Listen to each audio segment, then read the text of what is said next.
Welcome everyone to MailFuzz TV. I am Peter and today I'm going to be talking about UnReal Season 1 Episode 8. It is called 2. The spoilers for the episode, as always, this is a Patreon sponsored review to thank you to Board Now for picking this show. So, where to begin with this? This is a very Chet heavy episode, actually. Chet's kind of like dipping his toes into like multiple plots in this one.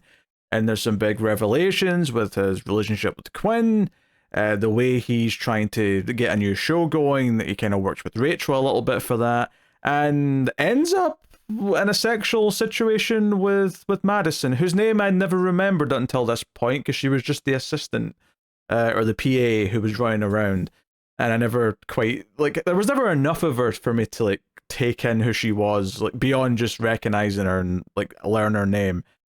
But feels like she's maybe a bit more relevant now, given that she seems to have a little moment, we'll call it, of oral sex with Chet, which is notable in this episode because it's after Chet has seemingly done a couple of nice things in big romantic gestures by making a deal with his ex-wife, well, soon-to-be ex-wife, to basically skip all the messy divorce court stuff and just make a deal to pay her off a lot of money so that they don't have to spend a lot of money and time with lawyers and all the rest of it. And it's kind of played off as a sweet thing with Quinn, where she's like, hey, you kind of gave away $50 million for me. At first, she's questioning if he should have kept that so that she could get some of it, but it kind of comes off as sweet. He makes a big romantic dinner for her, gets the set all dressed up in candles, proposes to her, buys her a ring, which she's not sure if she's ready to accept at first. But all of this has presented Chet as someone who, well, he's still a bit foul-mouthed in the way that he talks about some of the contestants, and he still says crude things here or there. He seems to be a little improved, a little evolved from what he was earlier on in the season. And certainly I think that's more to the point how Quinn is seeing him at this point. Because when he comes in with like a drink for her at the start of the production meeting, she's really happy to see him and they're kind of giddy with each other and it's making everyone else uncomfortable in kind of a funny way. And it's really presented as if, oh, we're in a new dawn, a new era, it's a whole thing. But there's a couple of things that then strip it all away again and we see some other sides of Chet. One's a little bit psychotic, which we'll get to when I talk more about the main plot with Rachel. But the other one, of course, is when he interacts again with Madison. Now, they had a little moment last episode where she kind of tried to give him advice, or at least talked about advice she got from her parents back home. He, in this episode, tries to give her some advice about dealing with Quinn and to, stick up for herself a little bit and whatever. And Madison says that she doesn't actually mind the way Quinn talks to her. She's wanted to be in this industry her whole life, and she can put up with it. And it just kind of lingers on this shot of Chet kind of looking as he's eating some cheese or something. I don't even know what he's eating. He's just shoving slices of cheese into his mouth like an animal. And then next time we see him, it's because Quinn notices he's not around when they're looking at new footage. And she goes down to find him and hears him moaning with pleasure and then sees Madison's head pop up. And it's a whole thing. And I think the big takeaways I have from this is, one, the ambiguity of what she does next. Next time Quinn speaks to Chet, she goes up to him, he acts like nothing's happened because it was all secretive and he doesn't know that she knows. She says, hey, you were right, let's not waste time. As soon as the divorce paperwork's in, let's go get married. We've wasted enough time as it is, let's go do it. And I think there's some ambiguity here. Now, worth mentioning that before she does this, she puts the ring that he gave her into a safe and takes out a USB drive. Presumably with something on it to do with Chet. What it is, I don't know.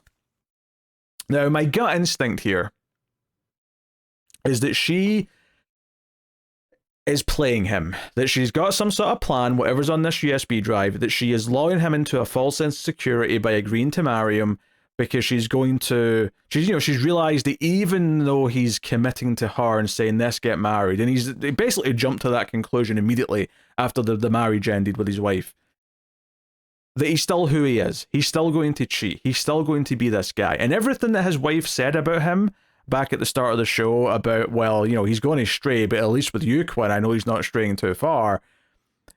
That's kind of like, you know, as likable or as unlikable as you think his wife was, it seems like she was right. Chet is just Chet, and there's like nothing that Quinn's going to do to change him. So my gut instinct is that she is going to get back at him somehow in possibly a dramatic way. However, I think there's some ambiguity here, because when I thought about it a little bit more, I also considered the possibility that this is actually a little bit sadder and it's more of a desperate play to try and like lock him up. Not so much that I think Quinn thinks that him being officially married to her will stop him from cheating per se, but just kind of in this like almost like repeating the mistakes of the previous wife, where she's going to sort of lock him down so that she gets what she's entitled to. Like, I mean, you know, maybe she's just thinking about money. Like, if they get married, then she will be entitled to, you know, whatever that her share will be. Maybe not right away, but like the idea that if they sell some shows together, she's ensuring that she'll be able to get some of that or something. I mean, that's maybe like cynically sad, but there's also the sad emotional side where maybe she's just making a desperate ploy to not lose him, regardless of what he's doing. I don't want to believe that. I want to believe she's going to make him rue the day that he scorned her, but that's definitely the most fun potentiality, and it's definitely the one that I'm rooting for, because I think Quinn is a strong character, morally a little corrupt in places. And it especially sticks out in this episode that she kind of goes and grills out Rachel at one point, and it kind of feels like, oh, her and Chet are a united front now, and she's kind of like at Chet's behest going to chew out Rachel a little bit and make sure she's doing what she's supposed to, and it kind of feels like she's siding with the now public boyfriend boss rather than sort of the camaraderie that she might have otherwise had with Rachel. And it's just one scene, but it's, you know, it's there a little bit, and it kind of feels like that also plays into just how kind of icky it feels by the end when she realizes that like he is not loyal to her. They've not even gotten married yet, and he's already sneaking off for blowjobs with young employees in the storage room or whatever it is. So I didn't think Chet was a likable character back at the start of the show, right? There was something about him that was immediately just kind of off-putting, and it kind of tried to win me over a little bit these past couple of episodes with him making these big decisions. And I guess in that sense, maybe I should applaud the writing for like showing me who he was and then trying to make me, much like Quinn, kind of maybe be fooled a little bit in that maybe he's improving whilst keeping his quirks, still being him, but maybe some of these underlying things that make him a bastard aren't actually, you know, there anymore, only to find no, they are.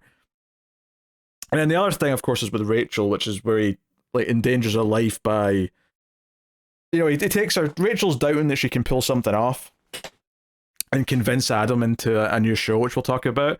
But he kind of forces her leg down when she's driving in his fancy sports car, and she gets genuinely scared because they're beaming down this like sort of hillside road. I mean, I think they're at 80 when they start, so they're probably over 100 by the time she kind of skids out of control and whatever. So super tense scene, and I was kind of like, wait a minute, Chet, you're actually kind of a psychopath. What the hell? Nothing. Like, at first I thought it was going to be kind of weirdly sexual. Like, I was already thinking that he was making a move on Rachel because he put his hand on her leg, but it was immediately this, like, no, you're going to go fast, and forces her foot down so that she has to adjust on the fly, because he says that's what he does. That's how he's been successful in business, is that he's always going this fast, and he thinks on the fly, and he believes Rachel can pull this off. So what is Rachel doing this episode? That's the main plot, really. That's the important plot of the episode.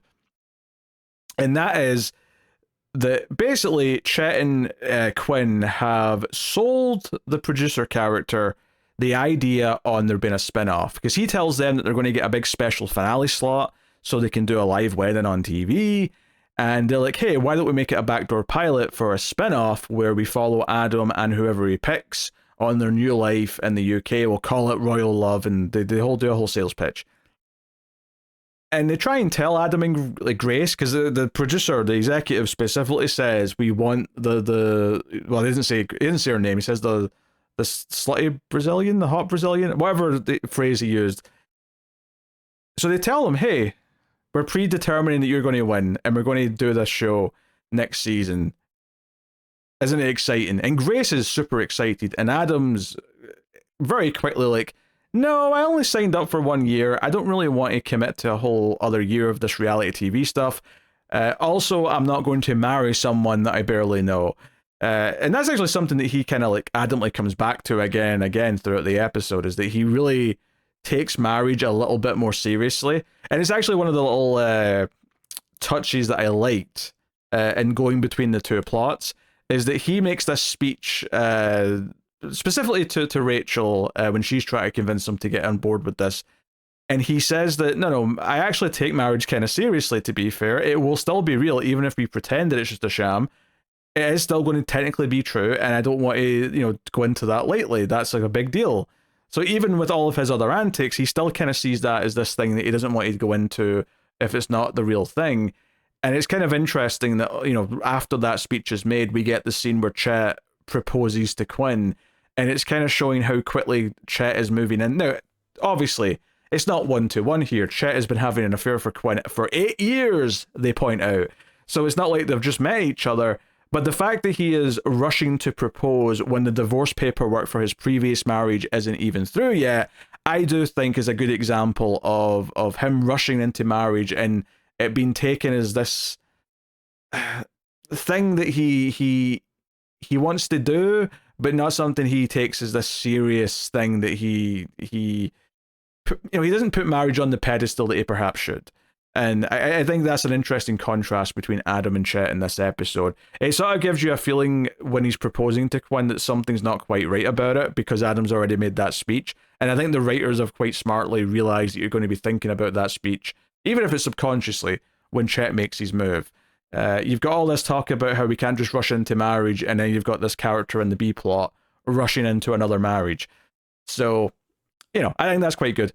But yeah, so basically they go to Rachel and say, hey, or I say Chet goes to Rachel and says, hey, I need to talk to you about something.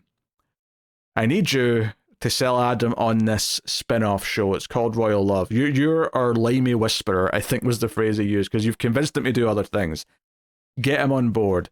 And it basically becomes what's in it for Rachel, and she messes around with him, but she finally says she wants her own show. To which Chet responds, take this one then. Take this Royal Love spin-off. You can run it. And she's like, yeah, but what about Quinn and that? She's like, no, Quinn's at the upper level with me now. It's your turn to go be a showrunner. And presumably Quinn would still be running this show.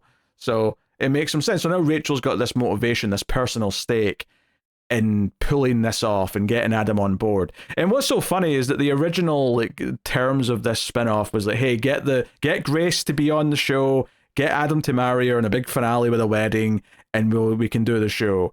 And very quickly, in bargaining with Adam, it turns into, oh no, maybe it doesn't have to be her, or oh no, maybe you don't have to get married, just get engaged, and then you can sort of you can just stall and then call it off before you actually have to marry. That's kind of one of the final things she uses to convince him. But then there's also the switch of girls, because Grace is acting like she's already won, and she's not hiding it very well, and Anna hears her say some stuff and figures this out and confronts Rachel about it. And then Rachel and Anna make a deal, because Anna's like, hey, me and Adam have a genuine connection. I should be the one winning, not this weird, predetermined crap. This is bullshit. And Rachel says, look, hey, Adam's not on board. If you can win him over and get him on board and win his heart, I'll convince the higher-ups to pick you instead. That you're the best choice for this. So, and I believe Rachel thinks she can do that, to be fair. I don't think she is lying with the intention of betraying Anna here. I think she genuinely thinks that regardless of what's been said from the higher ups, that she can convince them that Anna's the better choice.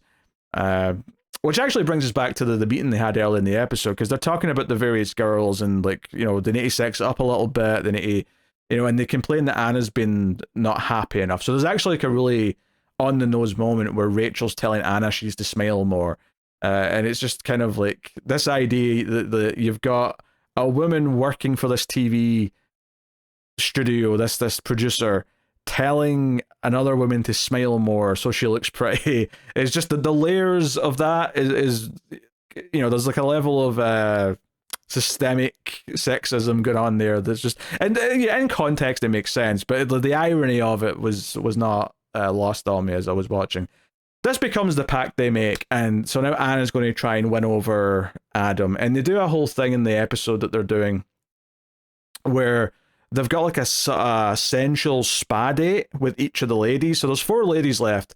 There's Jay's last girl, who I barely, like, she's the only one out of the final 4, because the other ones are Grace, Anna, Faith, who of course we spent a lot of plot on this season, and then there's the 4th one, who what I say is Shamiqua. And I'm sure she's been around, but I swear, like, she's had no plot all season. She is just the red shirt of the girls that are left this episode. There's not even really anything to say. Nothing really happens other than she's a little bit annoyed at the end when she's not picked and says the whole show's been a waste of her time. But yeah, she's really not been focused on that much at all throughout the season, because like I really had no frame of reference for like any stories that we'd done surrounding her. Now, to be fair, obviously there was a lot of girls at the start, so a lot of them who left early didn't get that much plot around them, but yeah, that's just stuck out a bit more because there was only 4 left, and it was 3 characters that we had developed somewhat. 2 more than the other 2. I'd argue Grace is only semi-developed, whereas Anna and Faith both had plots. They both had full episodes. Anna had the whole dad dying episode. Faith had the, going back to the hometown, her sexuality coming up, and, that was kind of a feel-good episode. So anyway, the spa date thing is kind of an interesting series of things. Basically, Shamik was up first, and she's getting a massage from Adam, and, it's all kind of cold, and everyone's like, oh no, this is not sexy enough. And then with Faith, they're meant to like rub this like special rejuvenating mud on each other, and it's meant to be kind of sexy, but Faith, after a little bit, throws it onto his face and says, do you feel rejuvenated? Which is genuinely quite a funny and sweet moment. And they start throwing at each other and having like a little, effectively a food fight with this mud stuff. And it's kind of funny. They don't like it because they think, oh no, this isn't sexy. This is supposed to be romantic, and this is like 2 friends joking around, which makes sense given everything we know about these characters at this point. But I do actually really appreciate that despite what the producers are trying to do, I think there's like a genuine friendship that is formed between Faith and Adam, which is actually kind of nice. So that's cool. I enjoyed that moment.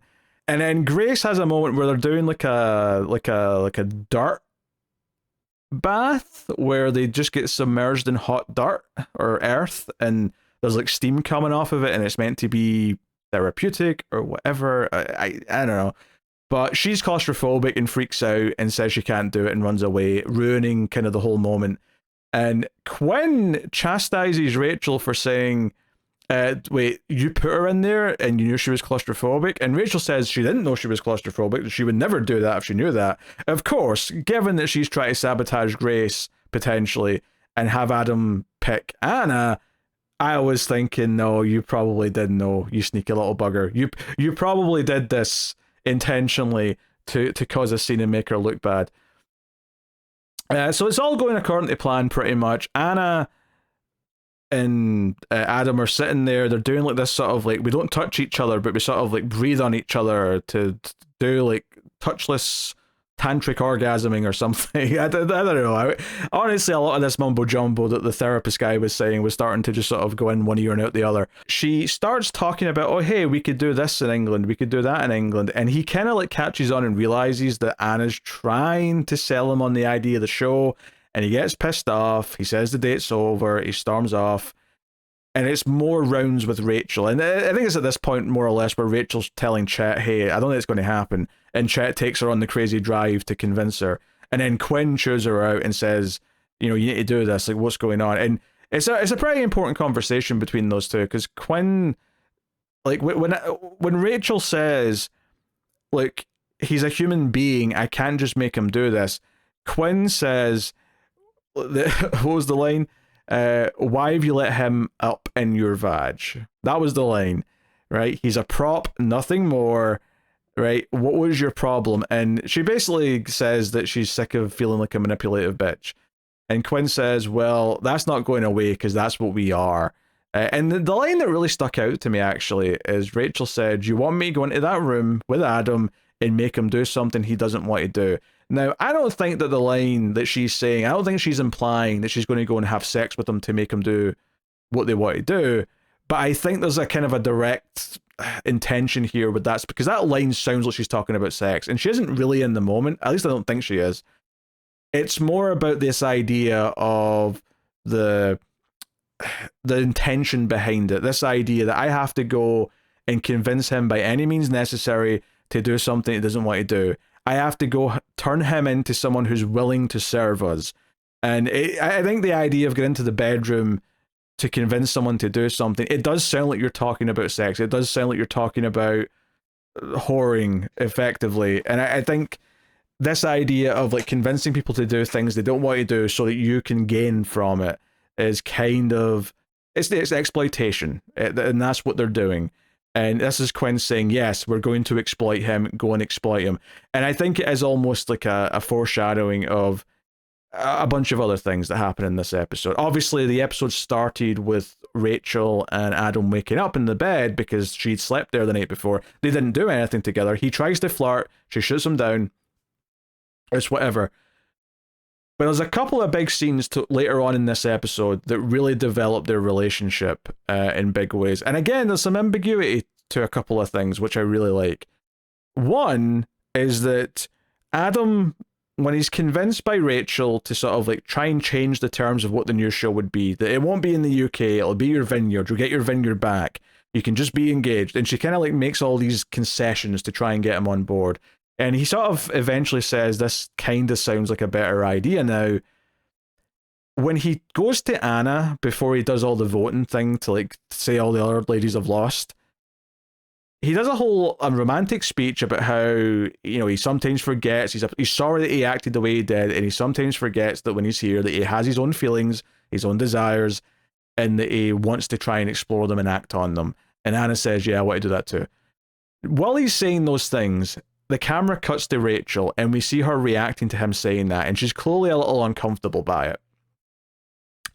And this is very good because it kind of like suggests that in the moment when he's saying these things, that she is relating to those specific sentences. This idea that she's so obsessed with doing the show and getting what she wants, and that's something she said to Adam in the previous scene to convince him. It's not about anything being real or anything being fake or doing this marriage or this sham relationship. It's about doing whatever it takes to get what you want. And the ambiguity, that comes here for me is this scene implies heavily that Rachel has feelings for Adam. And clearly there's been some signs of that up until now, and he clearly is into her. At the end of the episode, when Rachel comes to his room, and he says something after she's, you know, says, hey, that went well, blah, blah, blah. And he says his concerns, like, what if we hate each other? You know, we've only known each other for a couple of weeks. What if I drive her nuts? She drives me nuts, blah, blah, blah. And she says the line about, it's about getting what you want. And he says, what if I can't have what I really want? And he means Rachel, of course, right? When we cut back to them, they're having sex. And what I find ambiguous about this is that you can look at this as two different things. You can look at this as Rachel finally giving in to the fact that she also has feelings for him, that they have been sharing these moments of flirtation, these attractions, and that she's given into it, and it's like a romantic thing. And I think the earlier scene of her reacting to Adam talking to Anna about ignoring his own feelings and desires, speaking to her, ignoring her feelings and desires, and giving into them at the end of the episode, that makes sense, and it works in that way. But there's also a cynical read on this, where at one point in this episode, you know, Quinn, or no, I think it's Chet that says to Rachel, you will get him. He will give in and give us what he wants. You just have to figure out what he wants. And I think there's a very cynical read here of this ending, that Rachel has realized that what Adam wants and what will keep Adam around for another year potentially is to give him her. And that ties back into the line about getting out of the bedroom and making him do what he doesn't want to do. Now, it's very open here, I think, at least at the end of this episode. Obviously, as we get more next episode and realizations are had, maybe we get a clearer interpretation of which one is right. But I think right now, I like that it kind of could lean either way, where either this is just her cynically manipulating some more, because there's been times in the past where I thought she was feeling something genuine, and she was actually just using her skills to play someone, to manipulate someone. And that could be what this ending is. This could be her doing that to ensure that Adam stays around so she gets her own show. Or the more natural read is that no, she does have feelings for Adam, she is attracted to him, and that she connected to him saying all those things about ignoring his own feelings, maybe even wished that she was the one he was saying them to, and, you know, gives in to the feelings at the end. I love that both readings feel completely valid to me based on this episode and what we see, based on the history of the show up until this point. I really like that. I think that's really well done. So I like the ending quite a bit for that. I will say, if there's a critique I would have, it's the Jeremy side of this Rachel stuff, which is that Jeremy breaks up with his fiancée. She kind of realizes that it's probably because of Rachel, begs him not to do that. He does it anyway. He goes to tell Rachel this, and then he goes to meet her at the end of the episode, but she's not there because she's with Adam. And we leave off in this very kind of soap opera style, he's looking for her, but she's with another man, kind of like cliffhanger for him. That part of it I'm less excited about. If only just because it felt almost tacked on in the context of this episode, where it just wasn't the important thing. And it makes me wonder sort of where we're going with these characters, assuming they all stick around. No, obviously I'm not expecting the contestants or Adam to this. I mean, unless season 2 is them doing the spin-off, which is possible, I guess. But my expectation is that the contestants and the Bachelor are here for the season, and then next season we'd have like a whole new host of characters, but we'd keep all the people who work on the show.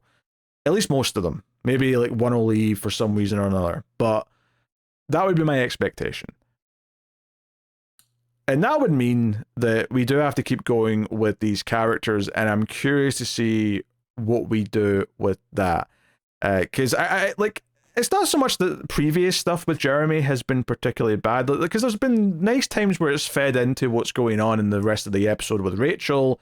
You know, him jumping out to defend her when that, you know, angry husband was around a couple of episodes ago, or the kind of the contrast in some of the scenes where he's with her instead of Adam being with her. You see how she is with the two different characters, what Rachel thinks she wants, and then her realization of what she does want. But it doesn't necessarily make me care so much about Jeremy himself or his fiancée. They're kind of just, you know, they're very much side characters that are there to serve a purpose rather than being full fleshed out characters on their own, at least so far. That may change over time. But I can't say I'm that excited about Jeremy having to find out or like his reaction to it. If anything, I'm almost not looking forward to it because I don't think it's going to be the best part of the next episode or two. I could be wrong. Maybe they'll wow me with that. That's entirely possible. But that would be my critique, is that I don't find that side of it as exciting. The fact that it's, you know, a love triangle, I guess, which I suppose it is the least exciting part of it. Yeah, I mean, it was a solid episode, though. A lot of big developments, a lot of things moving on. There was a couple of joke bits with the presenter character where he's holding an umbrella for no reason, and then he tries to give the ladies advice by saying the show must go on, and he just sounds like an idiot because that's all he's got, is the show must... Like, they've not heard that. You don't have to be in showbiz to have heard that line. So, yeah, that was the whole thing. But no, I'm curious to see where some of the... I think the most interesting part, honestly, of Chet immediately cheating on Quinn... Obviously, I'm excited about what Quinn's going to do as a result.